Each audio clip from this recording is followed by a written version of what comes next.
Morning সবাইকে। আমি পৌশালী, পৌ সানশাইনের আবারও নতুন একটা ব্লগে আপনাদের সবাইকে জানাই অনেক স্বাগত। আশা করি আপনারা যে যেখান থেকে আমার ভিডিওটি দেখছেন খুবই ভালো আছেন আর সুস্থ আছেন। এখন প্রায় সকাল 6:30 মতো বাজে। আজকে একটু তাড়াতাড়ি ঘুম থেকে উঠে পড়েছি, আর উঠেই কিন্তু আমি রুমটাকে ঝাড়ু দিয়ে নিয়েছি আর এখন মুছে নিচ্ছি। আগের একটা ব্লগে আপনাদের সাথে শেয়ার করেছিলাম আমার রাত্রেবেলার কিছু রুটিন, সেখানে আপনাদেরকে দেখিয়েছিলাম আমি কিন্তু রাতে এই রুমটা ঝাড়ু দিয়ে রেখে দিই, আর সকালে করে খুব একটা বেশি সময় লাগে না, এই জন্য রুমটা ঝাড়ু দিতে ওপর থেকে একটুখানি ঝাড়ু দিয়ে নিই, তারপরেই ঝটপট করে মুছে নিচ্ছি। আর আমার হাজব্যান্ডের নাইট ডিউটি ছিল, ও কিন্তু একটু পরেই ফিরে যাবে, তো চেষ্টা করছি ও ফিরে যাওয়ার আগেই যেন রুমটা ঝাড়ু মোছা কমপ্লিট করে আমি পুজোটা দিয়ে নিতে পারি। তাহলে ও আসার সাথে সাথে ব্রেকফাস্টটা করে নেব, আর মেয়েকে একটু উঠিয়ে খাইয়ে দিয়ে আবার একটুখানি রেস্ট নিয়ে নেব। এত সকালে ঘুম থেকে ওঠার অভ্যেস আমার কোনো কালেই সেরকমভাবে ছিল না। যখন ছোট ছিলাম, পড়াশুনো করতাম, তখন মা বাবা কী করতো, এই শীতের সময় লেপ ধরে টেনে নিত, মানে লেপ খুলে দিত গা থেকে।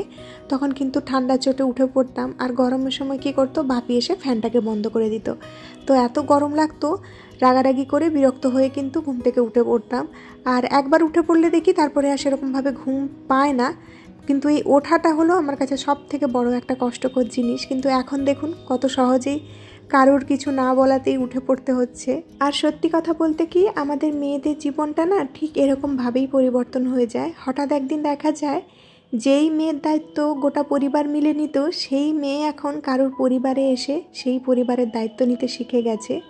আর বিয়ের আগে মায়ের ওপর খুব রাগারাগি করা মেয়েটা, যে মা কেন তুমি এত কাজকর্ম করো, বা মা কেন তুমি এত সকালে উঠে পড়ো, সেই মেয়ে কিন্তু কিছুদিন পরে গিয়ে দেখা যায় মায়ের মতোই হয়ে গিয়েছে। আবার কিছু ক্ষেত্রে দেখা যায় কোনো রকম পরিবর্তন ছাড়াই কিন্তু একটা মেয়ে বিয়ের আগে যেরকম ছিল বিয়ের পরেও কিন্তু ঠিক সেরকমই থাকে। যাই হোক, এখন আমি ব্রেকফাস্টটা সেরে নিচ্ছি। আজকে আসলে আমাদের একাদশী রয়েছে, তাই সাবুর পায়েস খাচ্ছি, আর আজকে 3 জনে মিলেই সাবুর পায়েসটা খাবো ভেবেছি। স্নান করে এখন চলে এসেছি এই রুমের বেডশিটটা চেঞ্জ করার জন্য। আসলে এখনও অবধি জানতাম না যে আমার জন্য এত বড় একটা সারপ্রাইজ রয়েছে। সারপ্রাইজটা কি সেটা ভিডিওর পরের দিকেই আপনাদেরকে জানাচ্ছি। এখন আমি এমনি বেডশিটটা চেঞ্জ করছি, ভাবলাম অনেক দিন ধরে একটা বেডশিট পেতে রেখেছি, এখন একটু চেঞ্জ করে দিই, রুমটা একটু দেখতেও ভালো লাগবে। যতই যাই হোক আমরা এই রুমে থাকি না, কিন্তু তাহলেও দেখা যায় কি কিছুদিন পরে পরে বেডের ওপরে একটু একটু ধুলো জমতে থাকে। তাও আমি চেষ্টা করি একদিন দুদিন ছাড়া ছাড়া এই বেডটাকে একটুখানি ঝেড়ে দেওয়ার জন্য।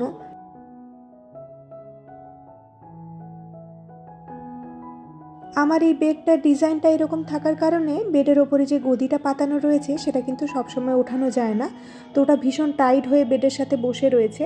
তো বেডশিট পাতাতে গেলে এই সমস্যাটা আমার বরাবরের জন্যই হয়ে থাকে। বেডশিটটাকে টান টান করে পাতাতে গেলে এরকম চিরুনির ব্যবহার করতে হয়। অথচ আরেকটা যে বেড রয়েছে সেটার গদিটা কিন্তু খুব সহজেই উঠে আসে, মানে সেটাতে বেডশিট পাতাতে গেলে খুব একটা সমস্যা হয় না। তবে এই টিপসটা ফলো করে কিন্তু এই বেডের ওপরেও খুব সুন্দরভাবে বেডশিটটা পেতে নেওয়া যায়। এই যে আমি এখন টান টান করে বেডশিটটা পেতে নিয়েছি। এখন যেহেতু ঠান্ডাকাল, একটা লেপও রেখে দিচ্ছি। আর হাজব্যান্ডের আবার রাত্রেবেলা নাইট ডিউটি রয়েছে, ও বেরিয়ে গেলে না একা একা লেপ বের করার খুব মুশকিল হয়ে যায়। যারা আমার এই ভিডিওটা জুড়ে এখন অবধি আমার সাথে রয়েছেন তাদের প্রত্যেকের কাছে আমার একটা অনুরোধ, আমার এই ভিডিও যদি আপনাদের কাছে একটু হলেও ভালো লেগে থাকে, আপনারা যদি এরকম ধরনের লাইফস্টাইল ব্লগ দেখতে পছন্দ করেন, তাহলে প্লিজ চ্যানেলটিকে সাবস্ক্রাইব করে আমার পাশে থাকার চেষ্টা করবেন। আর কোনো নতুন সদস্য হলে তাহলে আমাকে কমেন্ট করে অবশ্যই জানাবেন আপনারা কোথা থেকে আমার এই ব্লগটা দেখছেন। আর আজকের ভিডিওটা যদি আপনাদের একটু হলেও ভালো লেগে থাকে তাহলে প্লিজ একটা লাইক দিয়ে যাবেন। আমি এখানে কাজবাজ সারছি, মেয়ে কিন্তু হাঁটু হাঁটু করে আমার কাছে চলে এসেছে। আগের একটা ভিডিওতে আপনাদের সাথে শেয়ার করেছিলাম যে আমার জন্মদিনের কিছুদিন আগেই কিন্তু ও হাঁটতে শিখেছে, আর এখন কোথাও স্থির থাকে না, পুরো বাড়ি জুড়ে ও ঘুরে বেড়াতে থাকে। আর এদিকে আমি কাজবাজ সারছি, ও কিন্তু আমার পেছনে পেছনে ঘুরছে। আজকে তো বাবার কাছে যাওয়ার কোনো কথাই নেই, ওর বাবা যেহেতু নাইট ডিউটি রয়েছে, ও একটু পরেই ঘুমিয়ে যাবে। তো আমি এদিকে চেষ্টা করছি ঝটপট যতটা পারবো কাজ এগিয়ে নিতে। তাতে করে আমার সুবিধে কি হয়, মেয়েকে আবার একটু ঘুম পাড়িয়ে এসে এদিকে রান্নাবান্নাটাও সামলে নেব। বাড়িতে কেউ আসার আগে আমি সবসময় চেষ্টা করি বাড়িটাকে একটুখানি সাজিয়ে রাখার জন্য, মানে গুছিয়ে রাখার জন্য। তো এটা আমার কাছে খুব বেসিক একটা জিনিস লাগে। যতই নিজেদের লোক বা নিজের কাছের লোকজন আসুক না কেন, আমি সবসময় চেষ্টা করি একটুখানি গুছিয়ে রাখার জন্য, যেন সব কিছু হাতের কাছে থাকে, অ্যাটলিস্ট দেখতে যেন একটু পরিপাটি লাগে। আজকে যেহেতু শ্যাম্পুটা করেছিলাম তাই ভাবলাম একটু সিরামটাও লাগিয়ে নিই, কারণ কাজের চাপে তারপরে একদমই ভুলে যাবো এই সমস্ত কাজবাজ করতে। তারপরে সন্ধ্যাবেলা গিয়ে দেখা যাবে চুলটা হয়ে গিয়েছে একদম পাখির বাসার মতো।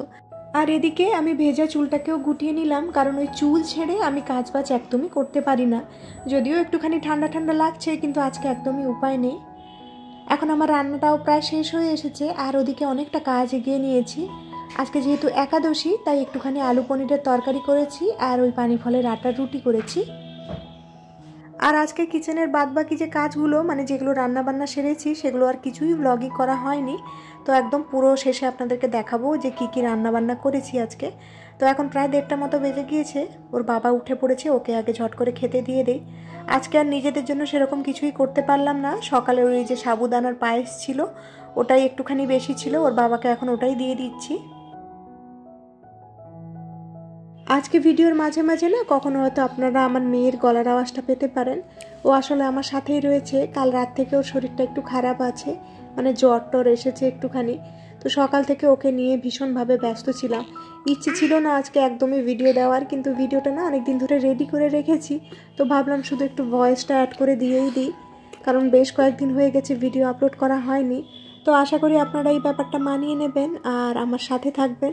আর যারা আমার এই ভিডিওটা দেখছেন তাদের প্রত্যেকের কাছে আমার একটা রিকোয়েস্ট, প্লিজ আমার মেয়ের জন্য সবাই একটুখানি প্রে করবেন যেন ও তাড়াতাড়ি সুস্থ হয়ে ওঠে।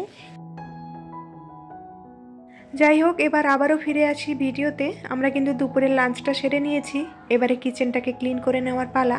তারপরে আবার কিন্তু আজকে বিকেল থেকেই রান্নাবান্না শুরু করে দিতে হবে, কারণ যিনি আসছেন তাড়াতাড়ি কিন্তু চলে আসবে, মানে আশা করছি 5:30 থেকে 6টার মধ্যে চলে আসবে। তো আমি তো খুব খুশি, কে আসবে সেটা আবারও একটু পরেই বলছি। মানে আমি খুব খুশি হয়ে আছি যে এত দিন পরে আমার বাড়িতে আসছে বলে।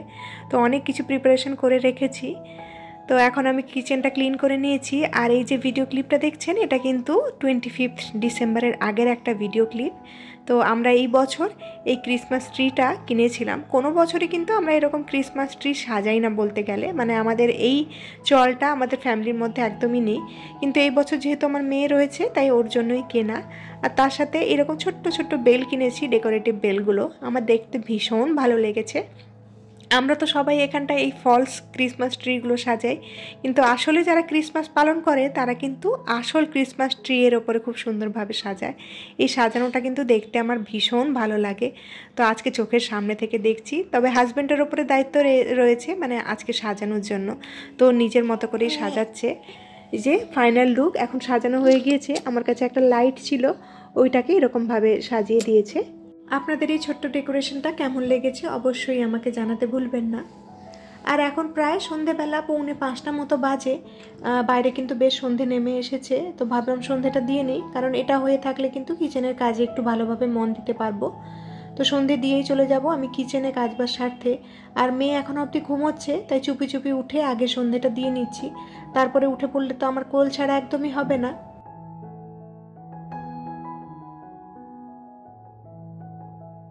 আর এই যে এদিকে আমি বলতে বলতে কিন্তু মেয়ে উঠে পড়েছে, মানে সন্ধেটা দিয়ে উঠেছি আর মেয়েও উঠে পড়েছে। ওর খাওয়ার দাওয়াটা রেডি করে রেখেছি, ওকে একটু খেলতে বসিয়ে খাইয়ে দাইয়ে তারপরে ওকে একটুখানি রেডি করিয়ে আমি কাজে নামবো।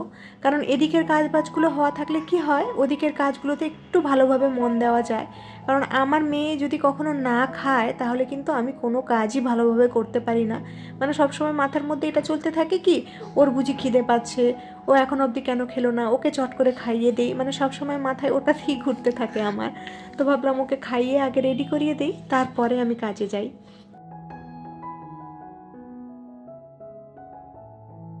চলুন এরপরে আপনাদেরকে বলেই দিই যে আমার বাড়িতে আজকে কে আসছে, কারণ এরপরে যে রান্নাবান্না করব তখন তো বলতেই হবে যে কার জন্য করছি কি করছি। তো আজকে না আসলে আমার বাড়িতে আমার বাপি আসছে, মানে আমার বাবা আসছে। অনেক দিন পরে আমার বাবা আমার বাড়িতে এলো। তো সচরাচর কিন্তু আমার বাপি মা খুব একটা আসতে চায় না আমার বাড়িতে, এত কাছে থাকার পরেও কিন্তু খুব একটা আসতে চায় না।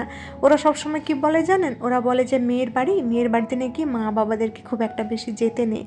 জানি না এটা কোথাকার নিয়ম কি নিয়ম, কিন্তু ওরা আসতে চায় না। ওরা সেই পুরনো দিনের সেই চিন্তাভাবনা রাখা মানুষজন, তো ওদেরকে যতই বলি না কেন ওরা খুব একটা আমার কথা শোনেও না। তো যাই হোক, এতদিন পরে নিজের থেকে আসছে শুনে না এতটা খুশি হয়েছিলাম। যখন থেকে শুনেছি তখন থেকে ভাবছি বাপিকে কি খাওয়াবো, কারণ ওই এক রাত্রি থাকবে, তারপরে হয়তো চলে যাবে। তো এখন বাপির জন্য এদিকে আমি একটুখানি উত্তাপাম বানাবো।